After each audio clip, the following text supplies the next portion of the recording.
कारगिल विजय दिवस के अवसर पर बिहार शरीफ के शहीद कारगिल पार्क में ग्रामीण विकास मंत्री श्रवण कुमार ने अमर जवानों को श्रद्धांजलि अर्पित कर उन्हें नमन किया।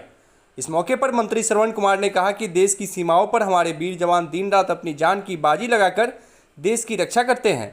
उनकी वजह से ही हम आज सुरक्षित हैं। कारगिल युद्ध में हमारे जवानों ने अदम्य साहस का परिचय दिया था। उनकी शहादत को हम कभी नहीं भूल सकते हैं। आज पूरा देश कारगिल विजय दिवस मना रहा है। यह दिन हमें हमारे वीर जवानों के बलिदान को याद दिलाता है। हमें उनके सपनों को साकार करने के लिए कर्मठता से कार्य करना चाहिए। कारगिल विजय दिवस भारत के लिए एक महत्वपूर्ण दिन है। इस दिन हम उन वीर जवानों को याद करते हैं जिन्होंने कारगिल युद्ध में देश की रक्षा के लिए अपना सर्वस्व न्यौछावर कर दिया था। उनकी शहादत ने देश की एकता और अखंडता को मजबूती दिया था। बस है आज ही के दिन हमारे वीर सपूतों ने कारगिल युद्ध को जीता था, तिरंगा वहाँ पर लहराया था और कई वीर सपूत हमारे शहीद हुए। उनकी याद में हम सब लोग यहाँ पर उनकी कुर्बानी को, उनकी जज्बे को सलाम करने के लिए हम लोग यहाँ पर आए हैं। और आप सबको मालूम है नालंदा वासियों को कि कुरबर गांव के शहीद हरदेव प्रसाद भी हुए थे इस कारगिल युद्ध में।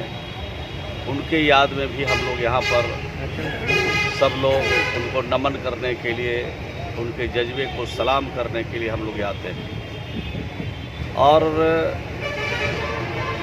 हमारे एनसीसी के जो यहाँ पर इंचार्ज हैं नालंदा के, कई जब से ये आए हैं तब से लगातार इन सपूतों को श्रद्धांजलि देने के लिए, इन सपूतों को याद करने के लिए अपनी पूरे कैडर के साथ, अपने सभी अधिकारियों के साथ इस कारगिल शहीद स्थान पर आते हैं, उनको नमन करते हैं, उनको प्रणाम करते हैं, आने वाली पीढ़ियों को याद कराते हैं कि किस तरह के जज्बे और किस तरह के उनमें तासीर था हमारे सपूतों ने में जो कारगिल युद्ध को जीता और कारगिल युद्ध करके भारत का नाम ऊंचा किया, भारत का सीना चौड़ा किया।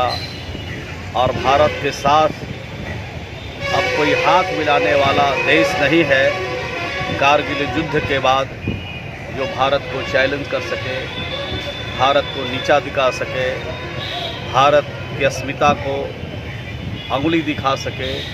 ये हमारे वीर सपूतों ने कारगिल युद्ध में साबित किया है। मैं उनको पुनः एक बार नमन करता हूँ। और उस जंग में, उस युद्ध में जो हमारे शहीद हुए हैं, उनके परिवारजनों को इस संकट की घड़ी में धैर्य रखने के लिए ईश्वर से प्रार्थना भी करता हूँ कि जब तक सूरज चांद रहेगा उस परिवार का योगदान है। जब तक सूरज चांद रहेगा तब तक उन शहीदों का नाम अमर रहेगा, अमर रहेगा, अमर रहेगा। उनकी कुर्बानी जो गई है वो बेकार नहीं, बल्कि उनकी कुर्बानी की इमारत पर हम सब लोग बरसों बरसों तक हमारी पीढ़ियाँ खड़ी रहेगी और उनको याद करता रहेगा।